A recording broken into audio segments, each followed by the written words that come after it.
Today, we celebrate our 200th episode. And what better way to do it than with infamous serial killer, Ted Bundy.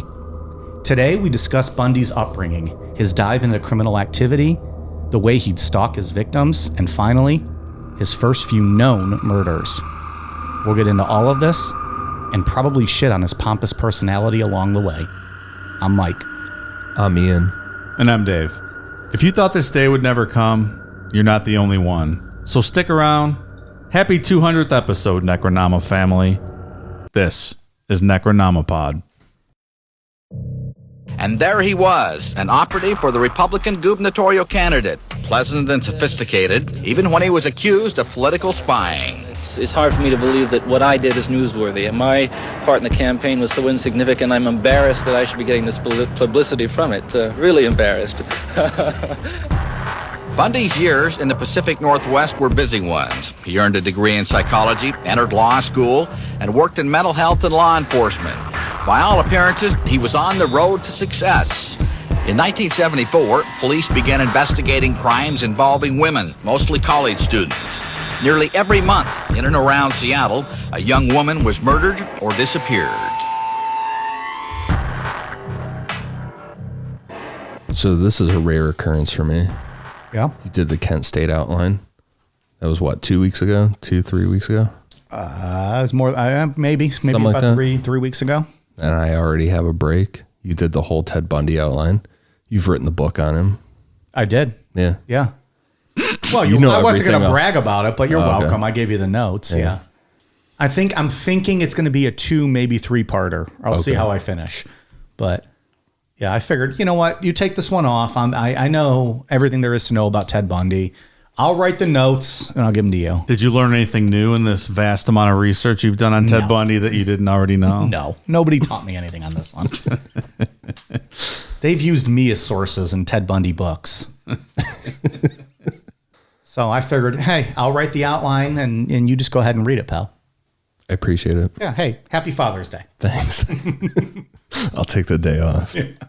So I joined this podcast because I figured, we'll get 10 weeks out of it and I'll just drink beer with my buds and then we'll go back to watching wrestling. And 190 episodes past that and here we are.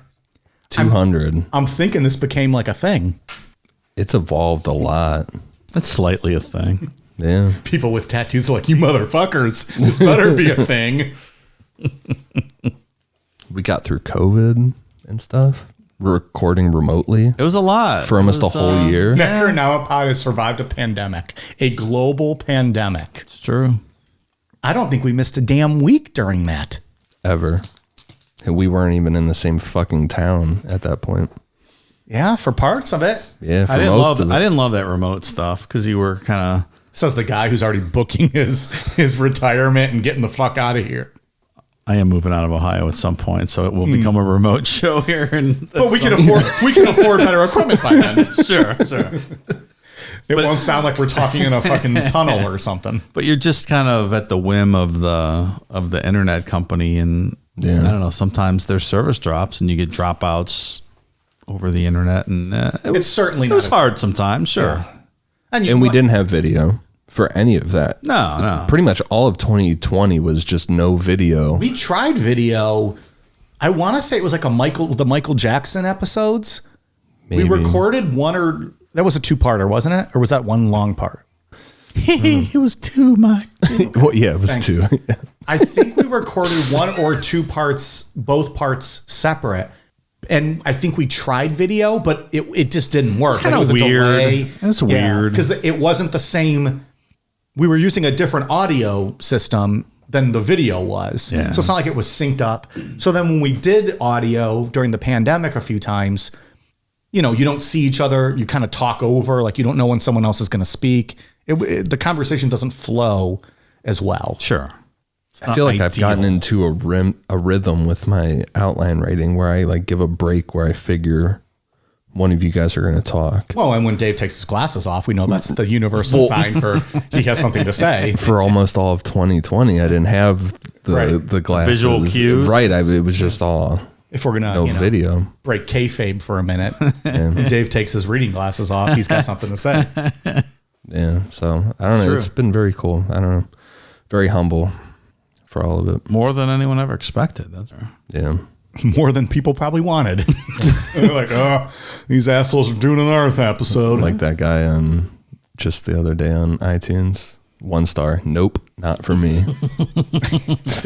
Fair enough. Did we talk about that last week? No. I don't remember that. We can't fault you with that. No, that's fair. But that's a good review. Like, you Sure. don't need to be mean or shit on us. If it's not for you, it's not for you. Okay.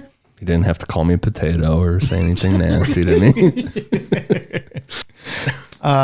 Yeah. I mean, we're obviously not for the majority of people, but you don't have to be insulting about it. Yeah. Someone at my dad's work wanted to listen to it, and he was like, just let me give you a heads up on what my son does. So my son's a potato, and he works with 2 drunk jackasses who don't let him tell his damn story. Who occasionally rate the hottest dogs to fuck.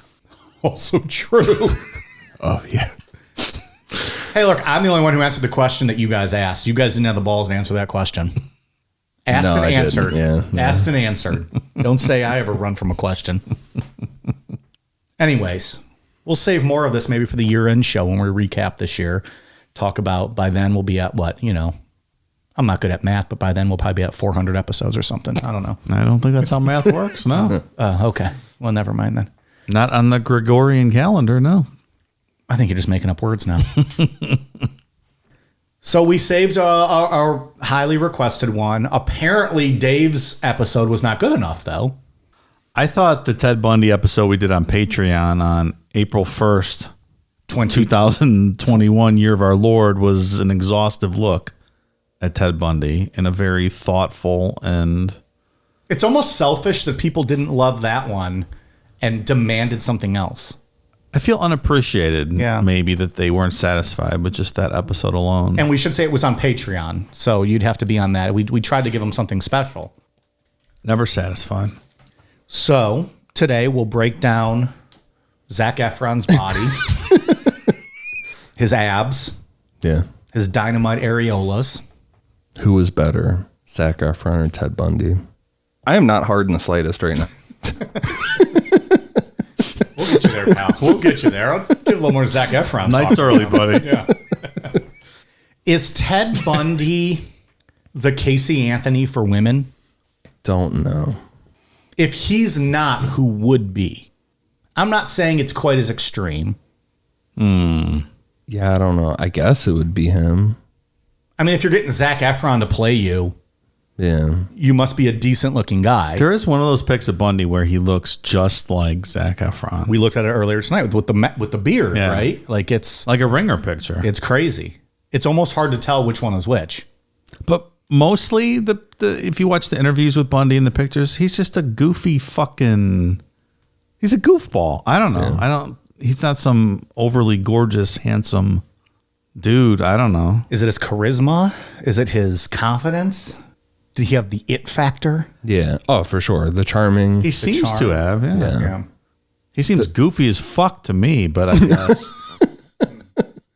He seems like a guy who likes to talk a lot to make you think he's smarter than he actually is how he comes off to me in all those interviews that you can watch. I would fall for Ted Bundy. If I saw Ted Bundy walking around and running his mouth, I might think that he's trying to be smarter than he is, but I wouldn't think he's doing this. What we're going to get into tonight, I wouldn't think that guy is doing this. I think that's right. He's just like a goofy legal fuckboy kind of. But yeah, right. You wouldn't peg him as a serial killer. I think that's fair. I would be like, this guy's an idiot. Yeah, he's a clown. Right. Just trying to show off, trying to get laid, whatever. Exactly. Yeah, trying to one up you. All right, let's dive into it. We got a lot to get to. Ted Bundy was born Theodore Cowell on November 24th, 1946 in Burlington, Vermont to Eleanor Louise Cowell. But she didn't go by Eleanor, she just went by Louise. It's not clear who Bundy's father was. Ann Rule, who worked with Bundy at a crisis center, taking calls from people at risk of suicide, claimed in her book that Bundy's birth certificate says that a salesman and Air Force vet named Lloyd Marshall was his father. His mother, Louise, said that she hooked up with a war vet named Jack Worthington, but he bailed as soon as she got pregnant. We're going to talk about it in a bit, But some family members say that Bundy's grandfather was a real piece of shit, and he was actually raping Louise, and Bundy was a product of incest. So I didn't know he was from Burlington, Vermont originally. That's interesting. Yeah. If he would have went a different way, maybe he would have met Ben and Jerry, who are also from Burlington. It could have been Ted and Ben and Jerry's ice cream. It could have been. He might have went down a different path. I'm just saying there's multiple paths available to Ted. Might have had like chocolate chip choke out. Interesting flavors of Ted and Ben and Jerry's. Sure, sounds good. Cookies and cremation. I don't know. He certainly would have avoided that rocky road he was going down. Exactly right. And that prey leaned into the car window and he bashed him in the back of the head and then he killed him. If only. Yeah, you never know. There's no proof about anything that we just said about Ted Bundy's, who Ted Bundy's father was, besides Louise being Bundy's mother. A lot of people try to get themselves over regarding Ted Bundy, like a psychiatrist named Dorothy Lewis that interviewed Bundy and made a whole bunch of claims, including one that she got a sample of Bundy's DNA, tested it, and proved that he wasn't a product of incest. Dr. Lewis didn't provide any information as to how she got the sample or any of the actual results. She just said it. We're going to see that a lot in Ted Bundy's story. There's a lot of people who just say things and don't have proof to back it up. I think that's how our world works these days. Yeah. Is he the most a lot of that going on? famous serial killer in American history? Yes, by So that's far. why. When you know, everybody wants a claim and a piece of that. Oh, I went to third grade with him, and back then I saw him do this and this and this, and I knew he was like this. So, you know, everyone just kind of chomps at the bit. Yeah, there's a lot of that going on. There's a lot of people who have tried to hide their names in this story. They haven't. Their association. Yeah, and they haven't. Sometimes they haven't been hidden that well, but at the same time, there's been like 3 or 4 different aliases used in different books, so it gets a little muddy with names in this story as well. And we've talked a whole bunch about society not being kind to women over the course of human history in this show, and one of those is the aspect of single mothers. The first one that popped in my head when I was writing this was Eileen Wuornos' mother getting pregnant out of wedlock, and the whole social stigma and terrible experience of living in a home for unwed mothers. And the same was for Louise. She was sent to Elizabeth Lund Home for Unwed Mothers, and instead of helping her in life, Louise's parents doubled down on this nonsense of not being able to be a single mother. You know what they call home for unwed mothers today? What's that? Just a home. It's wherever you fucking live. You're not ridiculous. Sent to somewhere like it's fucking prison. Home for unwed mothers. Like you're fucking going to Leper Island or something. Yeah. Like it's for real, like a prison. Like something. Yeah. Leper Island. He acts like he doesn't know what Australia is. For the first 3 years of Bundy's life, he lived with his grandparents, Samuel and Eleanor Cowell. To avoid the social stigma of being a single mother, Bundy was raised as if his grandparents were his mother and father, and his biological mother, Louise, was his sister. Like a lot of the story, the household environment and Ted's behavior is up for debate. Bundy's Aunt Julia, who also lived in the grandparents' house, said that when Ted was 3 years old, she woke up from a nap and Ted had her surrounded with knives and was standing there smiling. This is just my opinion, but I think after reading a couple books on Ted Bundy and looking into this a lot, I think this is another case of someone trying to get themselves over. Like you said, he's the most famous serial killer ever. People just want to jump on board. Yeah. And have we're going to something to try say. and have their 2 cents into it. Be featured on a documentary or something. It's a good visual, though. Yeah, but that's something out of a movie. Like Sure, you wake of up and you're course just it is. surrounded in knives. Like that didn't happen. Mike did that, but he did it with championship belts and luchador masks, right? I still do that. I just got to pull those out of storage in my basement. In most interviews with law enforcement and anyone that Ted Bundy agreed to talk to, he said that he looked up to his grandfather and that his grandfather was a perfect role model. In 1987, towards the end of his life, Bundy and some other family members told lawyers for appeal filings that Samuel Cowell was an extremely hateful man who was racist and beat his wife. Those accounts also bring up an incident of Samuel Cowell throwing Bundy's Aunt Julia down a flight of stairs for sleeping too long, and swinging around stray cats by their tails. There was also some claims of mental illness regarding his grandparents. Those filings claimed that Samuel Cowell would talk to people that weren't there, and that Bundy's grandmother, Eleanor, would regularly undergo electroshock therapy for depression. There isn't any concrete proof on any of this, and there are researchers and members of law enforcement who think that these claims were just kind of made up or fabricated a bit just to win appeals.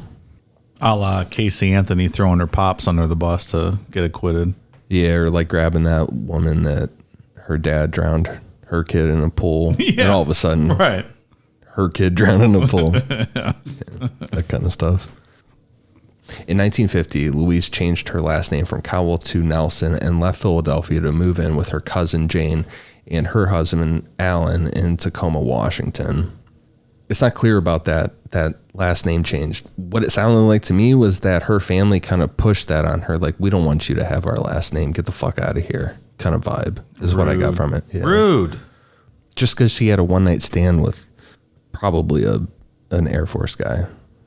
Like, I can't envision hating someone in your family like that or your kid because they got pregnant. Like, yeah. People like to fuck, man. They're human. That's what people do. It's one of the only joys in this life. Yeah. Like, just calm down. It's okay. Yeah, Jesus is fine with it. Relax. Yeah. Jesus likes to fuck cool. too. It's okay. Jesus fucked. Spoiler alert for all you people. Jesus fucked too. That should be a new shirt. Jesus fucks.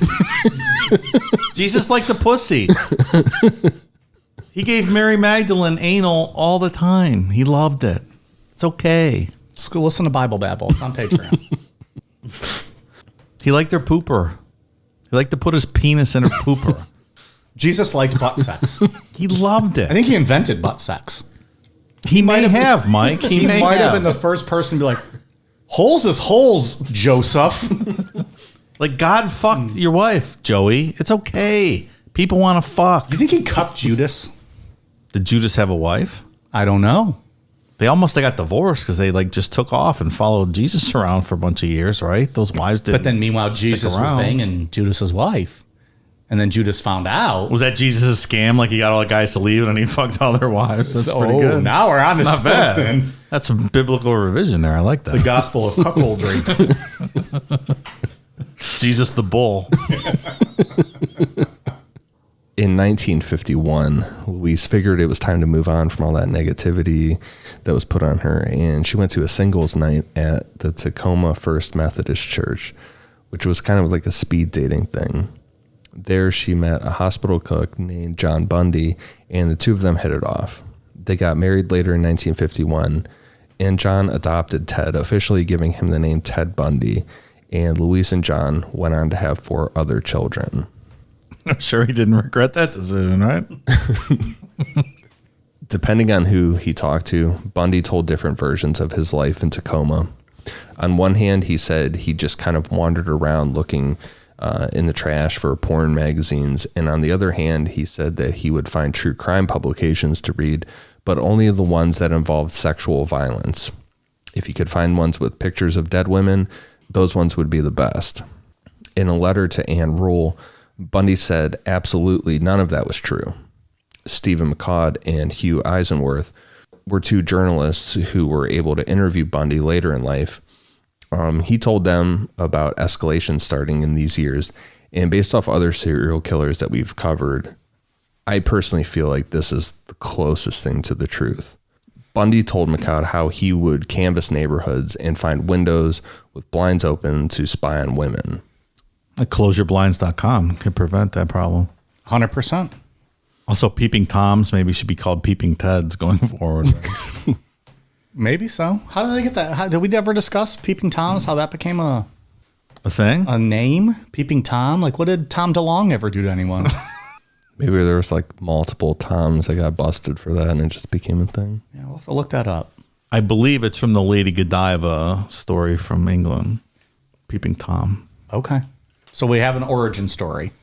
Like Lady Godiva's husband was taxing the people or something, and to dissuade him, she rode naked through the streets, and everyone turned away except some guy named Tom who looked at her. The fuck's wrong with that? Good for Tom. I'd be doing the same thing. I'm pretty sure that's where the Peeping Tom name came from. I picture it as Tom from MySpace. Just like that same profile with picture. a white t-shirt on. Right. Have you ever seen the horror movie Peeping Tom? From like 1960, going way back to British film? I think we all know the answer to that Fucking question, Dave. creepy. That's a good one if you want to watch an old horror movie. Peeping Tom. Really good. Name of the movie. Peeping Tom. Okay. It's a masterpiece. Should be Peeping Ted, though. You're right. Peeping Ted. So this peeping into windows, Ted would have been doing this during his high school years, which is in line with other serial killers we've talked about. And Ted Bundy was arrested twice in high school, one for burglary of a house and another time for stealing a car. There are also reports of Bundy sexually assaulting one of his sisters on a regular basis, but that comes from Dr. Dorothy Lewis, which she kind of went into business for herself on that DNA claim, and there's no corroboration that Ted ever sexually assaulted any of his sisters. Another thing Bundy told multiple people who interviewed him was that he didn't understand personal relationships. He chose to be alone through high school because, in his words, quote, "I didn't know what made people want to be friends. I didn't know what underlay social interactions." Girls liked him and found him attractive, but he just couldn't figure it out. He's like the original incel rewriting his high school story, I think. I'm not buying this one bit. Nope. Denied. We know from what we're going to talk about later that he will end up figuring this out. But it goes back to a couple weeks ago on Patreon when we talked about Rodney Alcala, about that whole antisocial personality disorder. And you figure out a way to mimic the rest of society. You figure out what is acceptable norms to get you by. And generally people that, you know, have this disorder are very, very charming, and they can just blend right in once they figure it out. And you really can see this manifested in later video clips of him. Just the way he talks. It's almost reminiscent of the Men in Black, where he's trying to masquerade as a human, but something's off. There's something off about him. Yeah. He doesn't function like a normal person. You can sense that listening to him talk. It's very strange.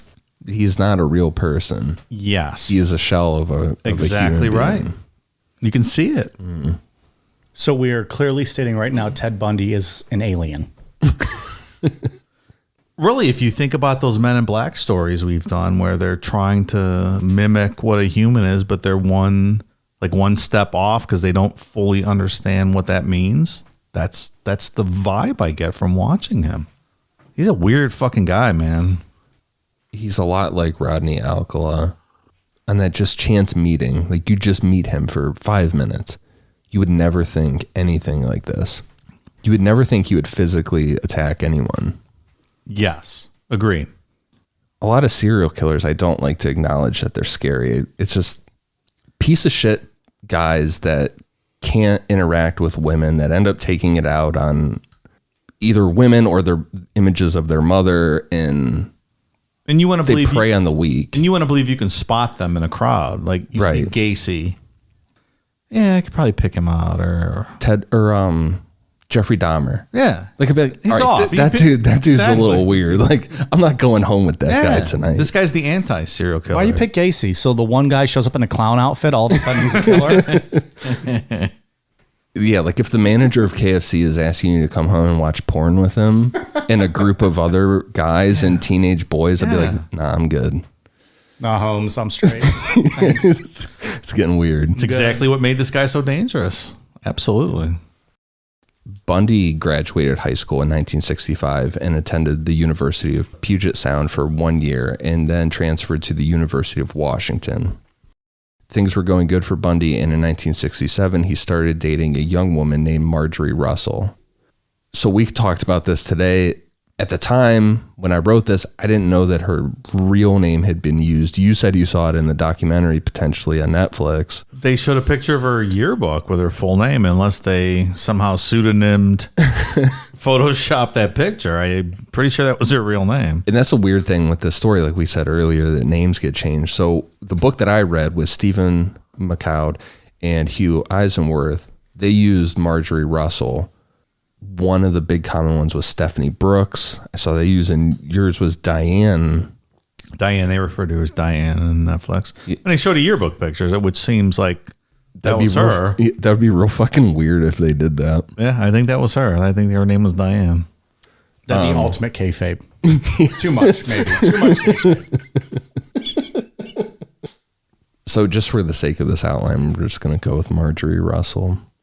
In 1968, Bundy got restless with school, feeling that he was too smart or above school, that he should just be doing great things. And that's the thing with antisocial personality disorder and being a psychopath in general, is you get bored with stuff real quick. You need constant. And you get this vibe from everything that he says, very arrogant. He's too smart for everybody. So Bundy dropped out of college and worked a ton of different odd jobs. These odd jobs left him to volunteer at the Seattle office of Nelson Rockefeller's presidential campaign. By this time, Bundy had figured out how to be very charming, which led him to be Arthur Fletcher's driver during Fletcher's campaign for lieutenant governor of Washington State. At this time, Bundy really wanted to make his way into politics, and in August of 1968, he attended the Republican National Convention as a Rockefeller delegate. Bundy saw the convention as a success in that he was able to meet and talk to people that could potentially advance his goals of a political career. But his girlfriend Marjorie didn't see it that way. The way it's told is that Marjorie was from a very well-off family, and there were expectations as to who she dated. Bundy was trying to make his way into politics, but he wasn't making a ton of progress, and he was still working jobs like being a dishwasher, which there's nothing wrong with that when you're going to college. But Marjorie, like I said, there were expectations. So she broke up with Bundy because she didn't feel he had his priorities in order. And she said that he was immature. Well, socially, I mean, she can't date a dishwasher, right? Like she's elitist. She comes from a family, right? Like, yeah. Yeah, this is cleaning dishes. You're immature. Like, I can't be with you. Did this kick things off? The 1968 election kicked off a lot of shit. Maybe we can add this to it. Did hating women kick off here? There's an argument to be made about the way these victims look going forward. I don't disagree at all. For the record, Nelson Rockefeller did not win the nomination in 68, but did go on to become a vice president of the United States under Gerald Ford. Other nominees in 1968, the winner of the Republican nomination, Richard Nixon. George Romney, father of Mitt Romney, current U.S. Senator, and Governor of Michigan. Governor of Michigan and Governor of California at the time, a younger Ronald Reagan. That's true. All of them. Nixon had a huge lead going in. It wasn't really close. Reagan made a small push at the end. That was it. The end. There you go again, tricky dick. Bundy took this time to travel a bit. He visited relatives in Arkansas and made it back to Philadelphia and enrolled at Temple University for one semester. Here in 1969 is where some researchers believe Bundy found out the truth about his family, that his grandfather wasn't actually his father. Bundy told a girlfriend that a cousin showed him a copy of his birth certificate after calling him a bastard. But he's told Stephen McCloud and Hugh Eisenworth that he found the certificate himself. Either way, Bundy resented his mother for it, and it just kind of depends on who you believe. So when they initially moved out west, why did he think he was moving with his sister? Like, how did that get explained that his parents, like his sister was taking him and leaving his parents, if he still thought his grandparents were his parents? You know what I mean? Yeah, good point. How did they explain that to him? I'm not sure. Like your sister's taking you and leaving. Yeah. I wonder. It makes you lean towards the cousin showing him a copy of it when they were young. Because the way that that's described is like maybe 9 or 10 years old. They're having this argument. The cousin's like, oh, yeah, well, fuck you. Yeah. How about this? And shows it to him. Because this is all based on what he told us, right? For the most part, yeah. And he was probably very inconsistent or misleading in a lot of stuff. And I think a lot of that was on purpose. Yeah, right. You know, if he has relatives in Arkansas, they have their own DNA testing company out there. It's called Ancestry.com. You can see everyone you're related to in 100-mile radius. Yeah, right. It's a big circle. Yeah. Incidentally, it's everyone. If your brother's your husband, Ancestry.com. That's not really funny at all, you motherfuckers. Arkansas is a great state. I would never disrespect Arkansas like that. West Virginia, maybe, but not Arkansas. I never fucked my sister. She always turned you down. She couldn't take my big cock. She wouldn't take my cigar. I said, fuck you, whore. Oh, man. Monica, Who pregame too early tonight, Dave? Who pregame too early tonight?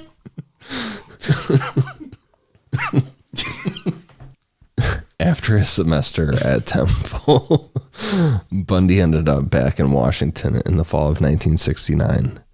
It was then that he met Elizabeth Kopfler, who Bundy had the most intimate relationship with, as in that they lived together and things like that. Elizabeth was a single mother who had a 3-year-old daughter at the time she met Bundy. Bundy ended up being a father figure to Elizabeth's daughter up until Bundy was arrested. Later on, as an adult, she, being Molly Kopfler, wrote about how Bundy would molest her and say that they were just playing a game. This comes directly from her, so there's no reason to doubt that this happened or that she's trying to pull one over on anybody. I did not know that. Yeah. So I assume Liz was unaware this whole time, way back when? Yeah.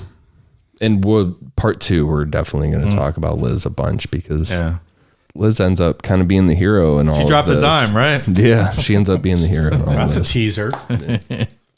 You know, for the one person like me who doesn't know the whole story. You wrote the outline. What are you talking about? But I like to kayfabe. Yeah. Sorry, I'm breaking kayfabe here. We've been through so many walls. I don't know which point we're at anymore. Elizabeth was from Ogden, Utah, which will play a part later in the story, but she also worked as a secretary at the UW School of Medicine. Elizabeth working at UW mixed with more responsibilities led Bundy to re-enroll at UW as a psychology major. He was an honor student and everyone loved him. In 1971, Bundy was looking for a more meaningful job and he found one at Seattle Suicide Hotline Crisis Center. So Anne Rule wrote probably the most famous book on him, The Stranger Beside Me. Mm-hmm. He worked with her. Like they kind of sat in a cubicle next to each other. So she's intimately aware of the guy. Or if she felt close to him, like they were friends. Oh yeah, like when you work with somebody in a cubicle and you become friends with them. It's crazy to think of, like on the surface, you think of Ted Bundy and what he did, and it's like he fucking worked for a suicide hotline, like helping people. He's probably good at it. Oh yeah, because there's nothing real there. He's a psychology major. He can mold himself however absolutely he needs to. He's probably real good at it. Well, and do you think that was part of his ego too? Like, I'll help these people. I'm going to save them. I think one of the biggest, this is just me personally, but I think one of the biggest things for Ted Bundy, I don't know if it's just the thrill of it or if he got any sexual pleasure out of it, but I think the thrill of being able to deceive so many people was almost as important to him as killing. Just knowing he got it over on them. Yeah. To be like that wolf in sheep's clothing. That's interesting. I think that's probably a good assumption. And Anne Rule would talk about how he would walk her out at night because they would work really weird hours, like middle of the night.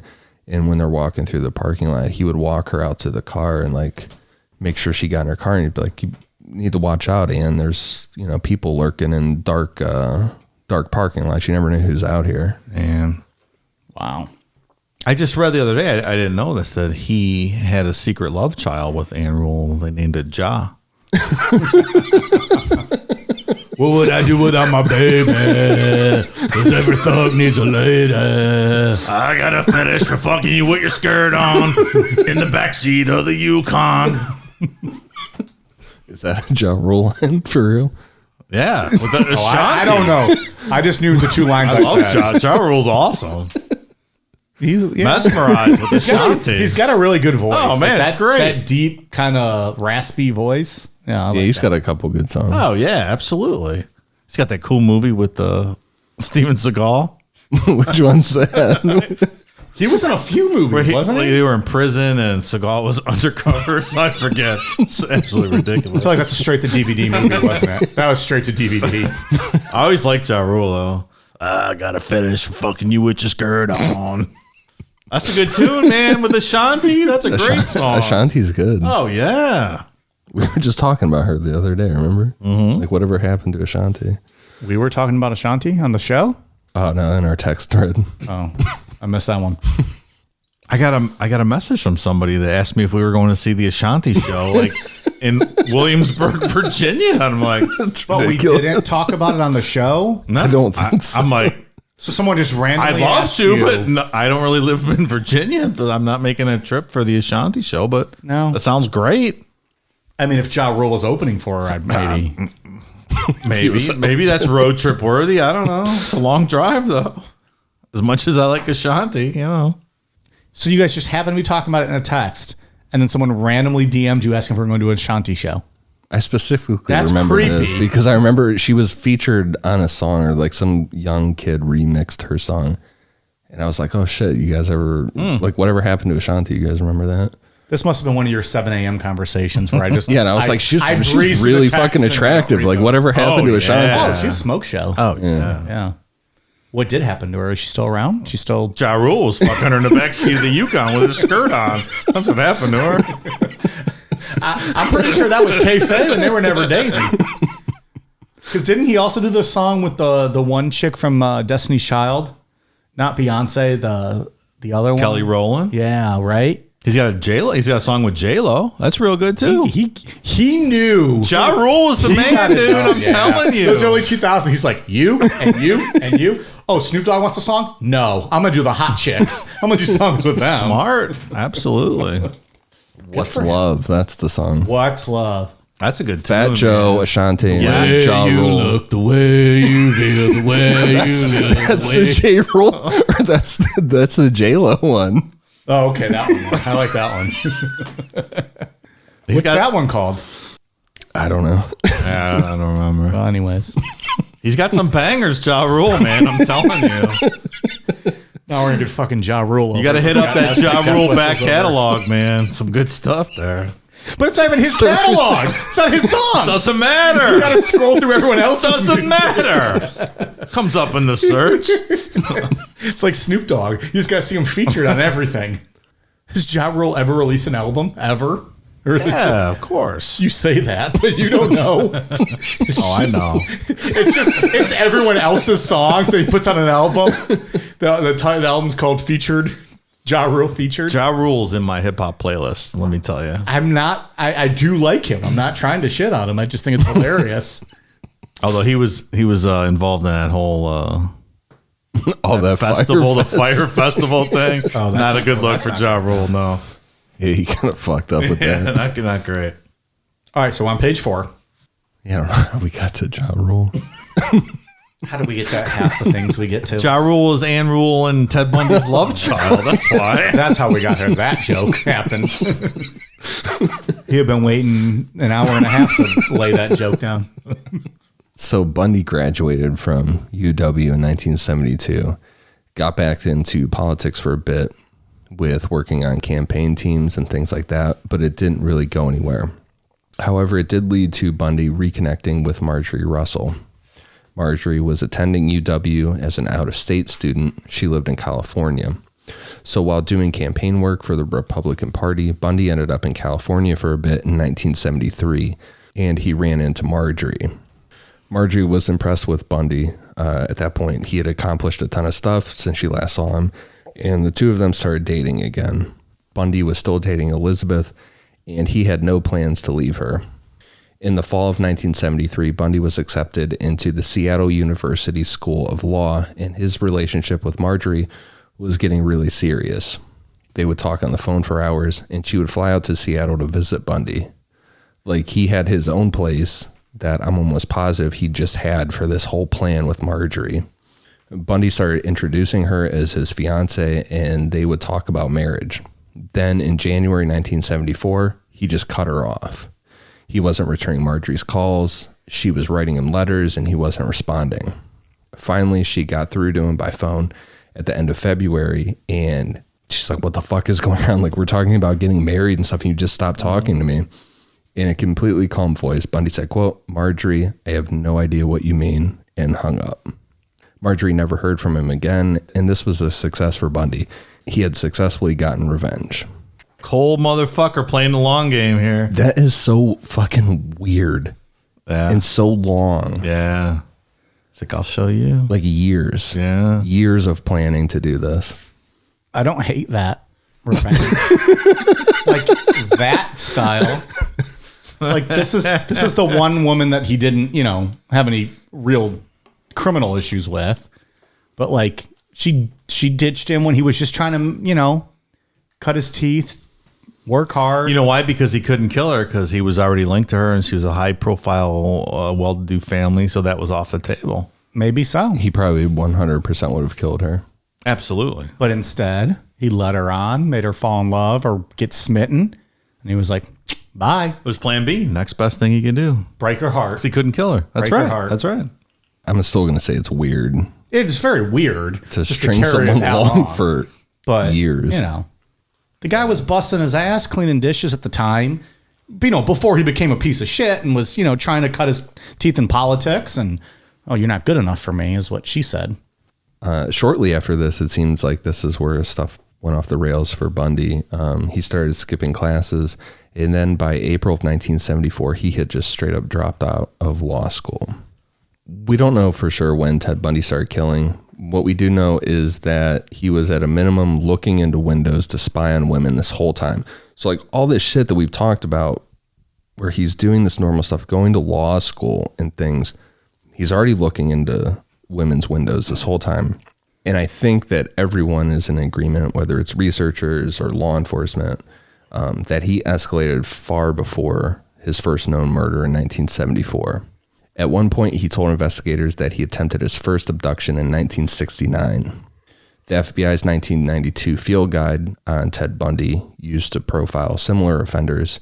Under the MO, Bundy told the FBI that, quote, dry runs were when he would pick up a woman and release her unharmed. On the other hand, he said that, quote, abductions were when an intended victim escaped.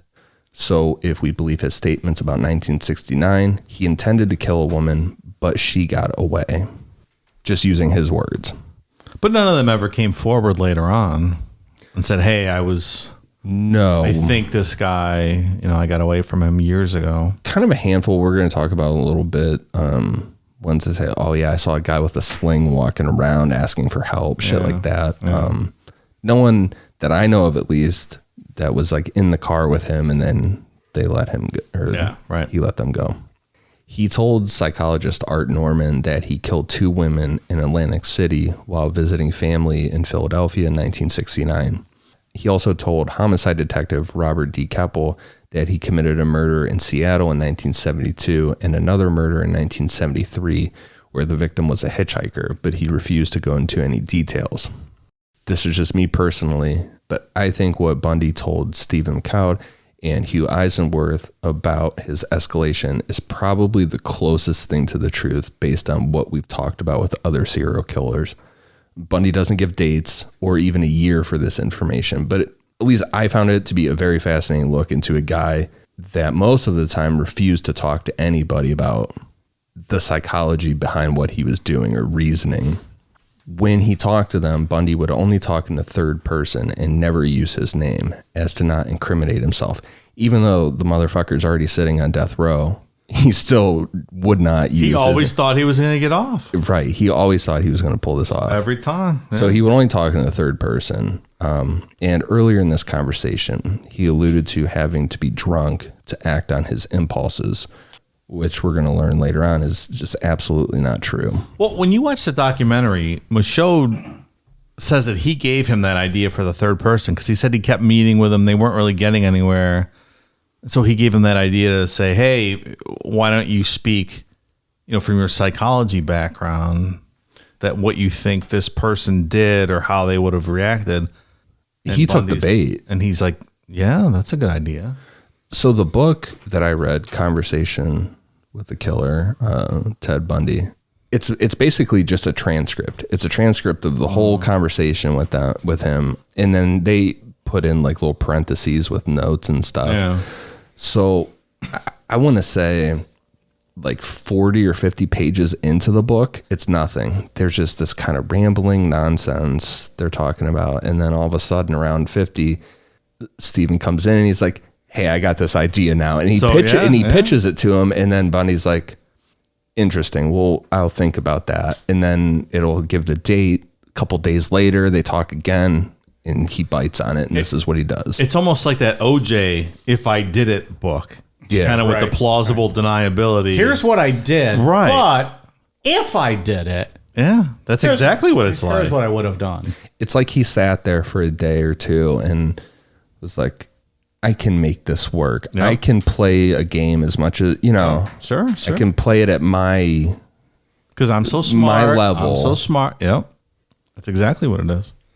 So we're going to read this big quote from Ted Bundy, him explaining Escalation, really. And honestly, out of a 300-page book, this is the most interesting part of the book that I found to be possibly what's the realest thing that Ted Bundy might have said. Okay. Mike Bundy, you going to read this? On one particular evening, when he had been drinking a great deal and he was passing a bar, he saw a woman leaving the bar and walk up a fairly dark side street. We'd say that something seemed to seize him. I was going to say something crystallized, but that's another way of looking at it. But the urge to do something to that person seized him in a way he'd never been affected before. And it seized him strongly, and to the point where, without giving a great deal of thought, he searched around for some instrumentally to attack this woman with. He found a piece of 2x4 in a lot somewhere and proceeded to follow and track this girl. Can I just interject here that a third-person analysis by a convicted serial killer would be something like you see in Silence of the Lambs, right? Where Hannibal Lecter's giving advice as to how something might have happened and describing, this is a first-hand account of what took place. This is not really a third person. He's speaking in third person, but this is an eyewitness account of what someone did. Right. That's what I mean when I said, I think this ridiculous. Is the realest thing he said. Yeah, for sure. Like, this is absolutely a real life thing that happened. He's recounting it using a third person that's not really obscuring much. Which it's equal parts interesting and really douchey and arrogant at the same time. Yeah. It's interesting to hear him describe it. It is. But at the same time, it's like, you're not that smart. And you're not fooling us. Right. We know what you're so clever. We know what you're doing. It's like when your dog is hiding from you and you're like, oh, I don't know where he is. Where are you? And like you see the tail sitting out of the blanket wagging, and you're like, oh, where is he? And the dog's so proud that it hid from you. I guess that is a little bit of karma onto him at the end of all this, that he thought he was so smart and the rest of the world's kind of laughing. I'm like, that's fair. No, you're a fucking idiot. Sure. Yeah. You're just as bad as the rest of them. But and Michaud responds, how great a distance. Well, so I was going to read that last sentence of what he had said was, he found a piece of 2x4 in a lot somewhere and proceeded to follow and track this girl. How great a distance? Oh, I don't know. Several blocks. And when he reached the point where he was almost driven to do something, there was really no control at this point. And the situation's novel because while he may have toyed around with fantasies before and made several abortive attempts to act out of fantasy, it never reached the point where he was confronted with harming another individual or taking possession or abducting or whatever, which really is ultimate, I suppose. One of the ultimate antisocial acts, as it were. And so it reached a point where he'd gotten ahead of his quarry, this girl, and was lying in wait for her, as they say. But before she reached the point where he was concealed, she turned and went into her house. And yet the sort of revelation of that existence and the frenzied desire that seized him really seemed to usher in a new dimension to that part of himself that was obsessed with or otherwise enamored with violence and women and sexual activity, a composite kind of thing. Not terribly well defined, but more well defined as time went on. This particular incident spurred him on to on succeeding evenings to hunt this neighbor, searching for others. I mean, he had, in the months and years previous to this, frequently passed women in alleys, women in dark streets, women alone on any number of occasions, as he was making his rounds and looking in windows. But it never occurred to him, ever at any point, to use this as an opportunity to do anything. It just never occurred to him. For some reason, the sight of that woman under those circumstances on that evening, and given the condition he was in, sort of signaled a breakthrough. The breaking of the tension, making a hole in the dam, not bursting it down, but again, we begin to see the cracks, as it were. On succeeding evenings, he began to scurry around the same neighborhood, obsessed with the image he had seen on the evening before. And on one particular occasion, he saw a woman park her car and walk up to her front door and fumble for her keys. He walked up behind her and struck her with a piece of wood he was carrying, and she fell down and began screaming, and he panicked and ran. What he had done terrified him, purely terrified him, and he was full of remorse and remonstrating with himself for the suicidal nature of that activity, the ugliness of it all. And, he quickly sobered up, as it were. Fear of discovery, too. Fear of discovery, sure. Fear of a number of things. He was horrified by the realization that he had capacity to do such a thing, or even attempt. That's a better word, this kind of thing. He was terribly fearful that for one reason or another, he might be apprehended. The sobering effect of that was to, for some time, close up the cracks again and not do anything. For the first time, he sat back and swore to himself that he wouldn't do something like that again, or even anything that would lead to it. And he did everything he should have done. He didn't go out at night, and when he was drinking, he stayed around friends. For a period of months, the enormity of what he did stuck with him, and he watched his behavior and reinforced the desire to overcome what he had begun to perceive were some problems that were probably more severe than he would have liked to believe they were. He had, within a matter of months, slowly but surely, the impact of this event lost its deterrent value. And within months, he was back peeping in windows again and slipping back into that old routine. It was clear to him, I think, that the course of conduct that he had engaged in on that first monstrous occasion, as it were, was totally inappropriate, fraught with danger, badly thought out. And so the repulsion that had seized him at the moment, he knew what he had done. That repulsion began to recede. As he slipped back into his old routine, something did stick with him. That was the incredible danger, by allowing himself to fall into spontaneous, unplanned acts of violence. It took 6 months or so until he was back thinking of alternative means of engaging in similar activity, but not something that would be likely to result in apprehension or failure of one sort or another.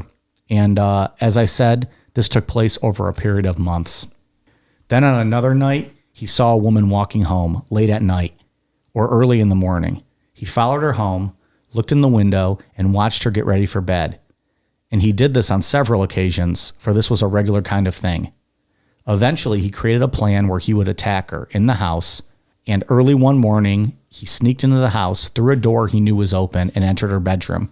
And implementing a plan based somewhat on fantasy, based, on anything but personal knowledge, he jumped on the woman's bed and attempted to restrain her. But all he succeeded in doing was waking her up and causing her to panic and scream. He left very rapidly. And when he was seized with the same kind of disgust, repulsion, and fear, and wonder at why he was allowing himself to attempt such an extraordinary violence. But the significance of this particular occasion was that while he did the same thing he did before, he stayed off the streets, vowed he'd never do it again, and recognized the horror of what he'd done, and certainly was frightened by what he saw happening.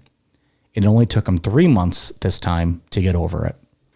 That is terrifying, and I think it's a rare look into the evolution of how these people ramp things up. We talk about that progression, and I feel like with Ted Bundy, at least me, when you watch documentaries and things on him, it's like, oh, he's this nice Republican, law student. He's so well adjusted, that, and then all of a sudden he's killing people. Not a lot of stuff talks about this kind of stuff, and because we don't know a lot, we're going to talk about the murders here in a bit, some of them, and there's just not a lot of details because he kept it all under wraps. That's why I thought that this whole quote was so interesting, because I feel like this is real. I feel like he was really doing this, that this wasn't him just trying to pull one over. I think that's right. And he was a psychology major. I think he understands what took place with him, and he's analyzing, the process he went through to get to where he eventually got to. It seems like it. And he understands. Every serial killer we've talked about has some form of a progression. Mm-hmm. Like they give themselves little allowances. Like it seems like with him, I was following a girl, but then this night I grabbed a 2x4. If I just do a little bit more, it'll be all right. And then you act and you're like, oh fuck, I can't believe I did that. Mm. And then like how this ends, it only took him 3 months to get over it this time. Yeah. As opposed to 6 months before. Yeah. Or that he said like, oh, I would drink, but only with friends. Like I'm making that effort to, It's the progression and the rationalization, and it's quite interesting. I think more so with this guy, because like I said, he's a psychology major, and I think he has a little bit more insight into what was happening with himself than most people would, because he's a smart guy. Yeah, we keep fascinating. I feel like we keep going kind of back and forth on that. He is a smart guy, but he's not as smart as he thinks he is. That's true. Because he's not dumb, but he's certainly not as smart as the lawyers that he's been speaking with and giving these interviews to and thinking he's going to get himself out of, any convictions or jail. He is a smart guy. Yeah, he's not a dumb person who thinks he's smart. He's a smart guy who has an overinflated ego and believes he's a lot smarter than he actually is. Absolutely, I agree. A little after midnight on January 4th, 1974, right around the time that Bundy ended his relationship with Marjorie, he broke into the basement apartment of 18-year-old Karen Sparks, who was a student at UW. Bundy brutally beat her with a metal rod from her bed frame, and then he sexually assaulted her with the same rod or a metal speculum that he brought with him, causing severe internal injuries. Bundy beat her so bad that Karen was in a coma for 10 days. She survived, but she was left with permanent physical and mental disabilities. He completely ruined her life. Yeah. She had a lot of brain damage. Yeah. That's one thing with him that makes him, I will say that makes him scary, is that it's so fast and so silent. You don't hear him coming at all. It's just very fast and brutal. That's almost like a Richard Ramirez type.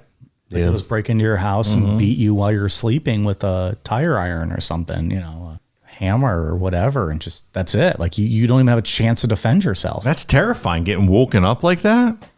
You don't even wake up. Chance. Do you even wake up? No. Like you're just dead or unconscious. And Sure. On January 31st, 1974, 21-year-old Linda Ann Healy went out to a bar called Dante's Tavern to get a beer with a few friends.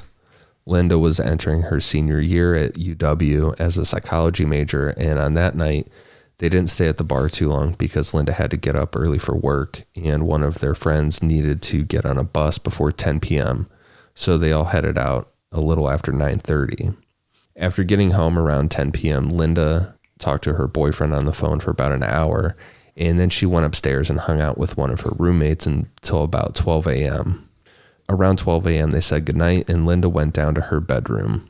Linda worked for a company that put together weather reports for the ski slopes in the area, so every day at 5:30 a.m., she would go to the college radio station and read the snow conditions for the slopes. Linda used an alarm clock radio, which played music every morning. One of her roommates heard the radio playing, but assumed that maybe Linda wasn't going to go to work, and she was just laying in bed listening to the radio. About an hour later, at 6:30 a.m. that morning, the manager of the radio station called to see where Linda was. He was concerned enough that he asked her roommate that answered the phone to check if Linda's bike was there. Linda rode her bike to work every day, and it was still there at the house. Her roommates then went into her room, and everything looked like it was in perfect condition, but it was kind of too perfect. Linda never made her bed during the week, and her bed was made like military perfect. The next thing they found was that the side door was unlocked, and one of the roommates specifically remembered locking it. As the day went on, her roommates got more and more worried, but when Linda's parents showed up to take her out to dinner, they told her parents how no one had seen her since the night before. At that point, it was 6 p.m., and her father thought that maybe she was just out with her boyfriend or something, However, Linda's mother called the police immediately to report her as missing. At first, police treated this as a college student who hadn't come home yet or something along those lines, and that seemed very possible here. There were no signs of a crime happening, but later that night, a detective came to the house and he was looking around Linda's room. He decided to pull the blankets off her bed and found that there were blood stains on the sheet and pillowcase. Then the detective went to her closet and found the nightgown Linda usually wore was pushed back a bit. Like everything was hanging normally, but it was like pushed back between clothes where you wouldn't really see it. And it had blood around the collar. Ted Bundy didn't get into this crime too much. What we do know is that at some point in the night, Bundy broke into the house, probably through the unlocked side door, but he told Stephen McCod that it was the front door. Bundy said that he went door to door in the house and then landed on Linda's. His attack on her would have had to been really quick and brutal. Her roommate right across the hall didn't hear anything that night. Assuming he just hit her in the head with a blunt object while she was sleeping, gave Bundy enough time to dress Linda, clean up the room, and quietly leave the house with her. Can you imagine being a roommate and thinking about that? Like that is everybody's like worst nightmare, right? Absolutely. Like sleeping at night, you don't even know someone's breaking into your house, and then across the room from you, they're killing someone brutally and taking them out. It's so brazen, too. He didn't even kill her. He just knocked her unconscious, dressed her, and took her out. Right. But beat her enough that you don't even know, and you wake up the next day and you still don't know anything's wrong. Because he made the bed, he cleaned it up. That's why you close your blinds, first of all. But just to do that in a house full of people is so brazen. It's that arrogance we talked about. You don't know who's in the house. I mean, there could be... There could have been a weightlifter friend up, getting a glass of milk in the middle of the night that would have flattened him. You know what I mean? That's why I think that that weightlifter friend getting a glass of milk. Gotta get that calcium in his body late at night. He's not like making a protein shake after that midnight workout. Like Bundy's not this overwhelming force that could handle a whole house. He's not a tough people. guy. He's not a tough guy. Right? He doesn't know who's in that house, what party they had, who might live there. Someone could have stomped his ass. There was something else I was going to say with regards to that. It slipped my mind. I don't remember.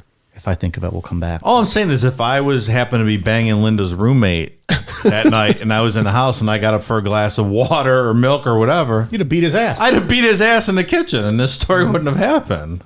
Yeah. Just the fact that he, and went door to door. Normally, if you believe what he said, that he went door to door. And he also said he broke through a door. He said he broke in through the front door, but the roommate said she locked all the doors, but the side door was unlocked.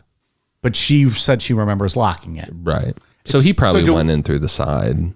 And but did they find signs of him breaking in, or did she maybe just misremember and not lock that door? Yeah, I mean maybe she misremembered. It's just not that much of a soft target, I guess. No, it's not. A house full of people. Yeah, right. And like I said, if you take his word for it, he went door to door, kind of debating on which door he was going to go into. Like who am I going to kill? Which one?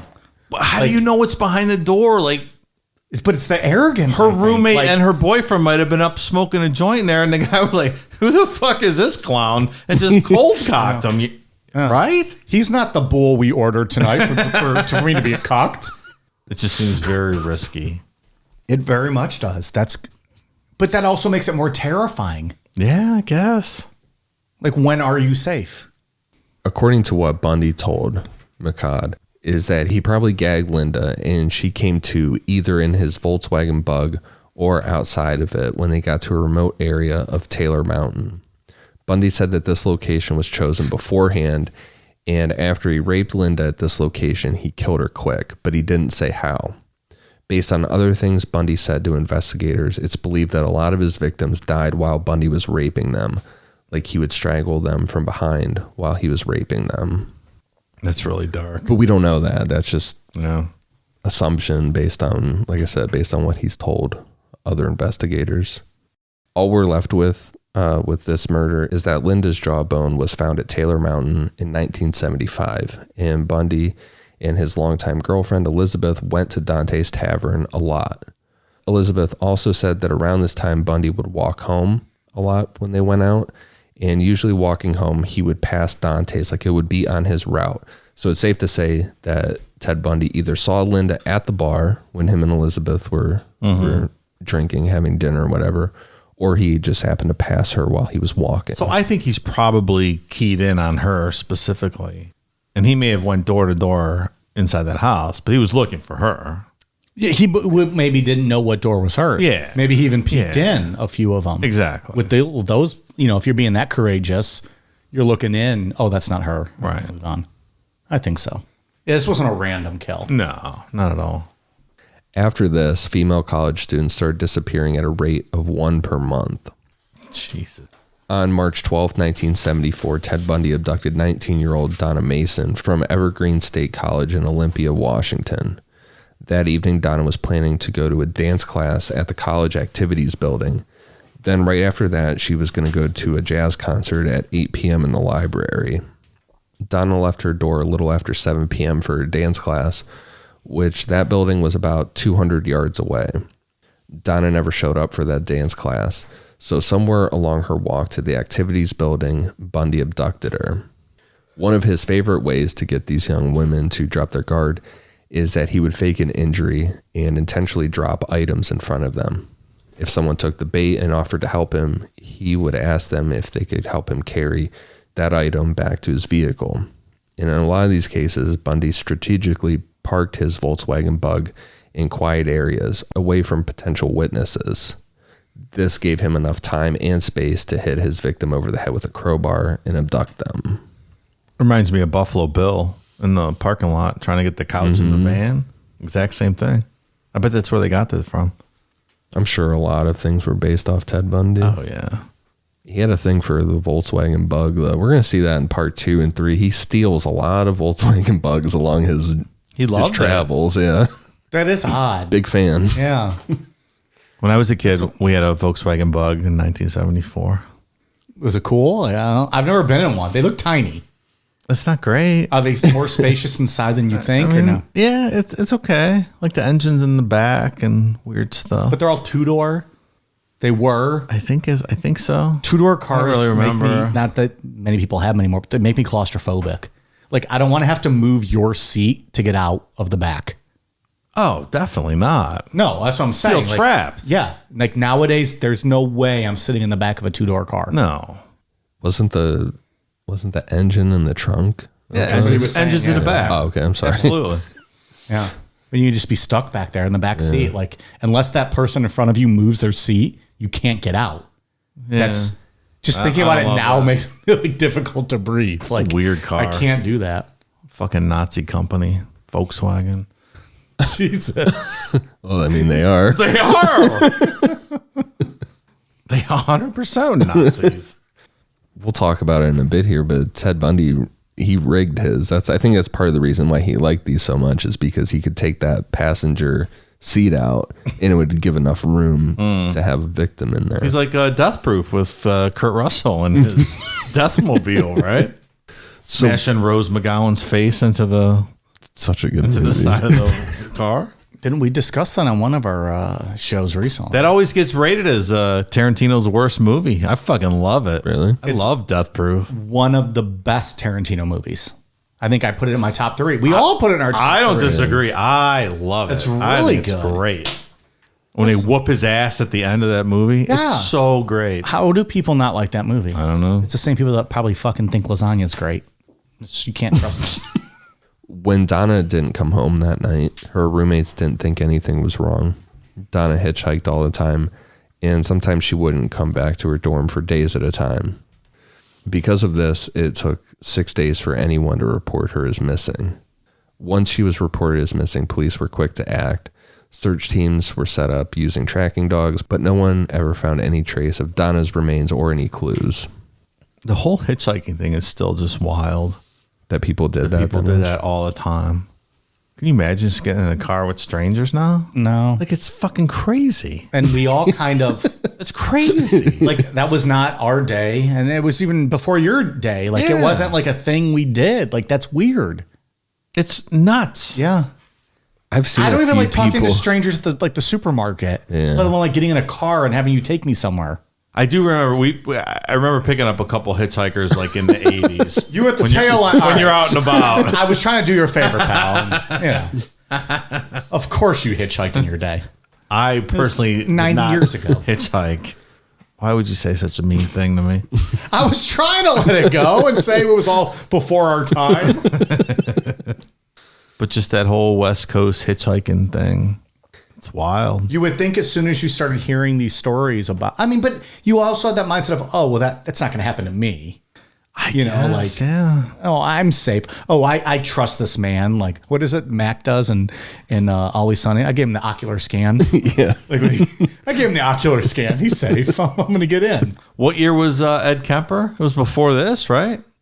A little after. Was it a little after? I can't remember. Right. But even then, you don't know if you're hearing about it yet. Yeah, I guess. Same kind of time frame, though. Same deal. But the first time you hear about But there's also a difference between not, Ed Kemper and Ted Bundy, right? Like, Ted Bundy might be a good-looking, charismatic guy. Ed Kemper was this giant man, maybe a little socially awkward. And I feel like you're more likely to get in a car with Ted Bundy. I guess, but the first time you hear about girls disappearing, maybe you're like, Right. I'm not going to get in a car with a strange man. I'll take the bus. But I don't know. I don't understand. I did not grow up in a hitchhiking age. Like, I don't even understand that to begin with. Like, I've seen a couple people hitchhiking on the side of the road, and I'm like, good luck, pal. Yeah, You're not fucking going anywhere. We arrogantly scoff at them, and we keep going by. Like, you might kill me, but I might kill you. Like, you don't know. Each of us could be Either way could be terrifying. Yeah. Yeah, you just... I'm good. I'm sorry. I see people broke down. I will gladly give you $20, but then just go, like... I'm going to keep going and you keep going. I saw a girl walking with a gas can on the highway the other day, and I thought, maybe I should circle back around and give her a ride. But her accomplice might be hiding in the bushes with a shotgun. Could have been a brick in that gas can. Yeah, She could have fucking slugged you over the head with that. You just can't trust anyone anymore. Yeah. I don't think you ever could. Yeah. Could what? You could what? Could trust people. I don't think you ever could. I don't even trust you two guys. Like, I'm prepared at all times to be attacked. Like, I don't know what's going to happen. Imagine we jump up on this desk and just start stabbing Mike in his neck. He's like, I fucking knew it. I knew it, you motherfuckers. 3.5 years. I was like, I knew it. They played the long game. See, I don't trust you guys. Like, you gave us a dirty look in 2018. We got you, motherfucker. We convinced you to do a podcast with us. We wanted to get you. So no one ever found any clues or remains of Donna's. All we know about her murder is what Bundy told Detective Robert Keppel in 1989. Bundy told him that the scene was, quote, nightmarish, and that he left Donna's body, quote, up in the mountains. He said that he buried her in a spot relatively close to where he would bury other victims, but he told Keppel that police would never find her skull. According to Bundy, he severed Donna's head and took it back home, where he lived with Elizabeth. He went on to say that he burned her skull in the fireplace and vacuumed up the ashes. Bundy said, quote, it's a lot of work and certainly very risky under the circumstances. I mean, the kids come home from school and there's a roaring fire in the fireplace and it's warm outside. On April 17th, 1974, Bundy abducted 18-year-old Susan Rancourt from the Central Washington University campus in Ellensburg. A little before 8 p.m. that night, Susan was doing laundry in her dorm building and then had a meeting to go to at Munson Hall. This meeting was for students who had been at the college for at least a year to help guiding students that were just coming in. At 10 p.m., the meeting finished up, and Susan planned to go grab her laundry and then go meet a friend. But Susan never made it back to get her clothes or meet her friend. Unlike Donna, Susan wasn't living that whole free spirit life, and she never hitchhiked or did anything like that. So when she didn't show up the following day, panic set in, and she was reported as missing. Again, like the other victims, the search turned up nothing until 1975 when her skull was found in the mountains with a huge fracture. Again, Bundy didn't really give any details other than saying that he committed the murder, so we kind of have to piece it together a bit. Did he say that? What's that? Yeah, I killed her, but you have to piece it together. Or you're just saying no, I'm just saying we have to, and then we have to fill in the blanks. Yeah. So he didn't say that, though. No, he just said that he killed her. Okay. And he wouldn't really go into details. We know Bundy was in Ellensburg at the time. One of his childhood friends named Terry Storwick was living in Ellensburg at the time Susan disappeared, and right around the time Bundy visited him. We also know that Susan wasn't Bundy's only intended victim. 5 days before Susan went missing, a man wearing a sling asked a young woman if she could help him carry his books to his car. According to this woman, the man seemed nice and charming, but when she got to his Volkswagen Beetle, she noticed that the passenger seat was missing. At that point, she put the books on the roof of the car and took off. So that's what I'm saying. He had that passenger seat ripped out, so there's more room. Yeah. Well, and if you knock someone out, they're going to be lower profile in the car versus just being out cold in a passenger seat. Right there. Lay him down right on the floor. Yeah. Which there's still probably not even enough room for like a body to lay. That's a tiny car. It's not giant. Yeah. I still get claustrophobic just thinking about it. And again, I don't love those at all. I had a Nissan Pulsar in the early 90s. I don't know what that had Pulsar that had a is. really small back seat. You would have loved that one. About 2 hours before Susan went missing, Bundy tried the same thing on another college student named Kathleen Dovio. According to Kathleen, a man wearing a sling was outside the college library struggling to hold his books. He asked her for help, and Kathleen grabbed his books and walked back to his Volkswagen Beetle. Once they got in the car, he dropped his keys and asked Kathleen to help find them. Kathleen got bad vibes at this point because the car was parked in the darkest spot on the campus. So instead of bending over, she stepped back and pointed them out and then turned and took off. You got to just wake up sometimes just terrified that was almost you, if that, these victims that got away. That's nightmare stuff, right? Again, I go back to like the mindset, because I have this mindset sometimes. I'm guilty of it, where it's like, well, it's not me. Like that stuff doesn't happen to me. Sure. We live in a, pretty low crime area. If a serial killer started terrorizing our town, like you would never there's people in our town that don't lock their front doors. Sure. I know of that. Because you've broken in and raped their wives? No. Please, sir, how dare you even implicate me on raping wives? I am paid high dollar to come into homes and have sex with wives while their little beta cuck husbands jerk their tiny little dicklets in the corner. Sir, you please retract that statement. I retract. I apologize. That cost a pretty penny, sir. Detective Keppel, who interviewed Bundy in 1989, believes that Susan took the bait, and when she bent over to look for the keys, Bundy hit her on the head with a crowbar, causing... That's the end of the keg. Oh, it's slurping. That's that. There you go. Good thing we bought a case of beer tonight. So he thinks that Susan took the bait, and Bundy hit her on the head with a crowbar, causing that massive fracture on her skull when they found it. It's pretty, I would say the word brazen, I used it before, but it's pretty brazen to hunt on a college campus like this where you assume there's lots of people around, right? And to try it multiple times with girls running away. Like if I try this and like girls pegged me and started running away, wouldn't you leave? He doesn't give a fuck. He stays there and finds another victim. We'll find out. He uses these college libraries to read and shit. Oh man, it's just it's that just arrogance. Huge balls, right? Like a feeling of being invincible. Maybe like it's far before the days of surveillance cameras, so he doesn't have that to worry about. Yeah, definitely. But there's still if there's multiple women running away, even if there's just multiple people around, you're not going to approach someone. I mean, you would think you wouldn't. The average person would not do that. I think he just assumes he fits in so well as this law student or whatever he considers himself. These are fairly planned out. These weren't like he didn't have a victim in mind. Like he wasn't following someone for a long time, but these were planned out as far as he strategically parked his car where he could, it was dark and he could get away real quick. We'll see probably next week. He gets impulsive and does some real brazen shit, like broad daylight in front of tons of people.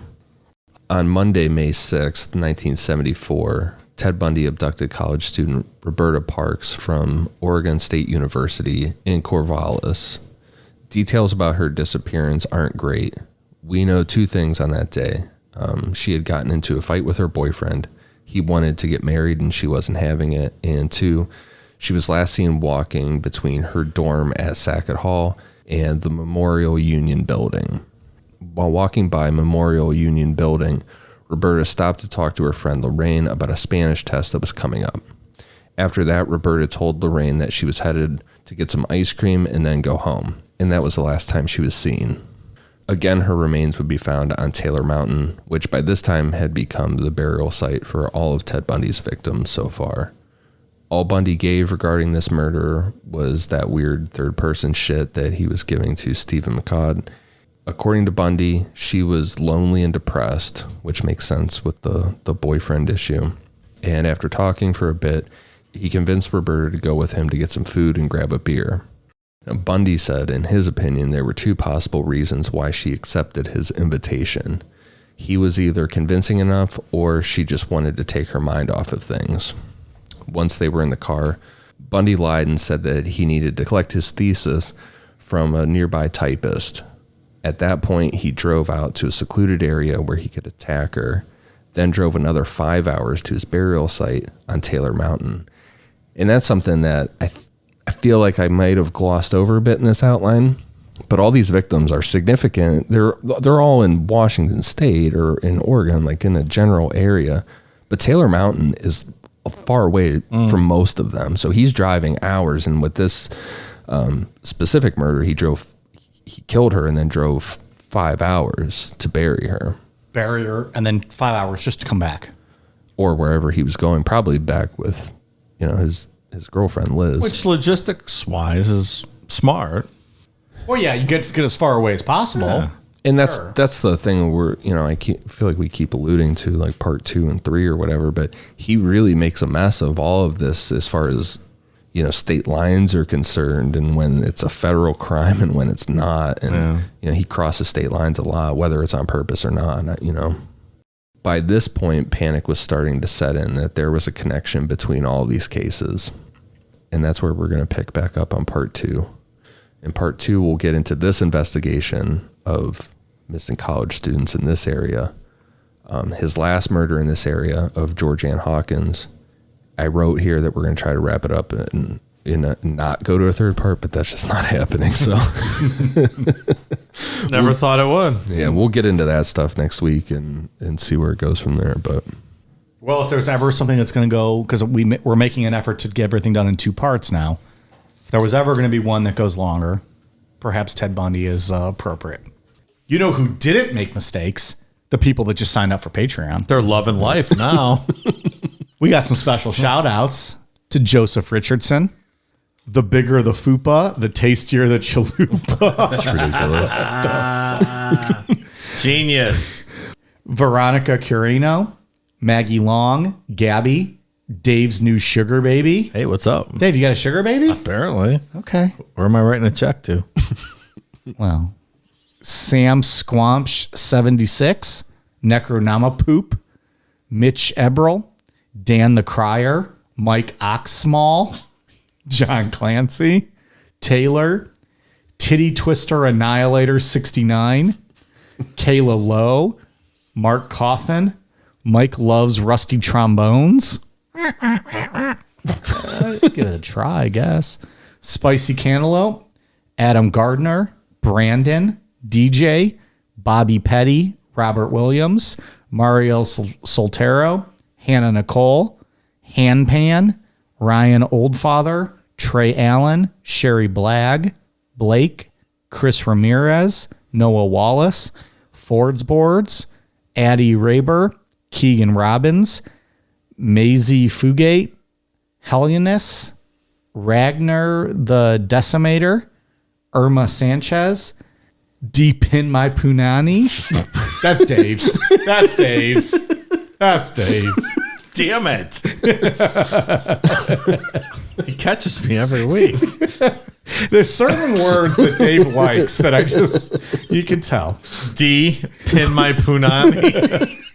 I know. I didn't read it properly because I D, pin my punani.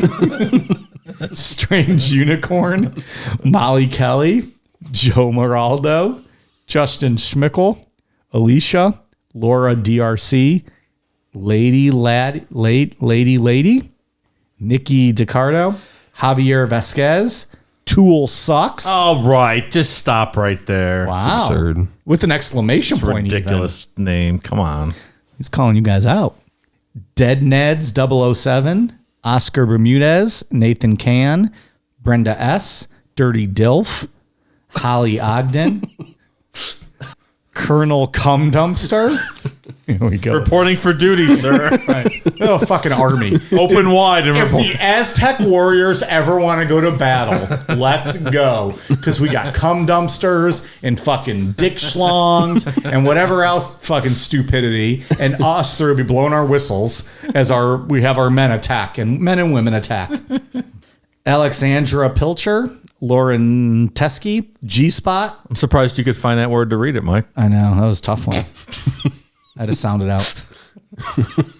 Chris Robert, Margaret Gergis, Blake Roche, Ian's Weed Grinder, Christina Fontenot, Jonathan Seymour, Kim Robertson, Dresden 4077, Bad Pilot, Kinsey Varva, Dave W., Yvonne Francis, Jake McCall, Doc Sunshine, Derek Fraley, Israel Romero, Holly Watson. Fuck your butt. Way to end it off. Fuck your butt. Thank you all very much. We are at patreon.com/necronomipod. And hey, if you have not checked it out yet on Patreon, we have been getting a lot of great reviews for our creepy audio. Maybe our best Patreon episode ever, or most popular, based on listeners' reviews. Might want to check it out and you could hear this.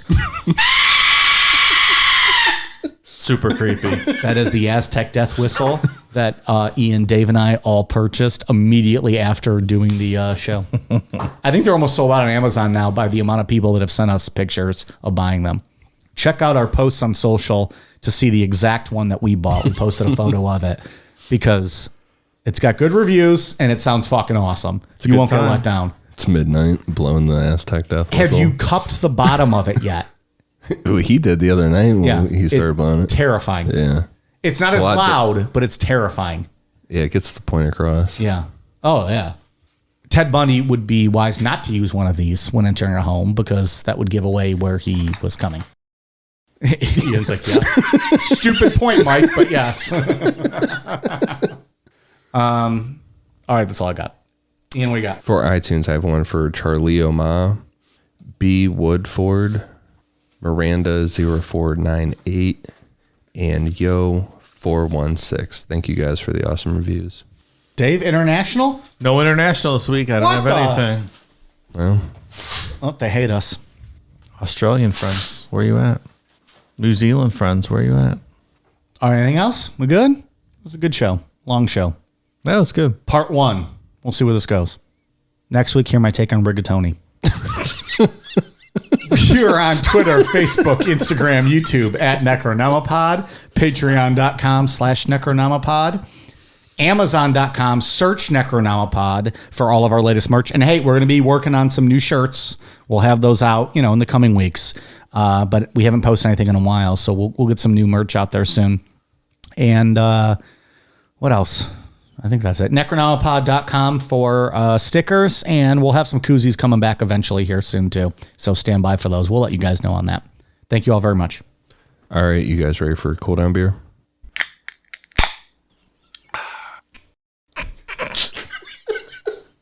I'm sorry. What the fuck was that? I got the wrong one. Shut it the fuck down. Like some weird fourth dude drinking a beer. It says beer open. I don't know. Well, it was that, and then it was the follow-up. I don't know. I'm sorry. Talk about breaking kayfabe. I'm sorry. Now people know. I say you leave it the fuck in. Who cares? Hey, spoiler alert. We've been using a keg for 3 years. If you thought I was still opening a can, it's not true. Bye.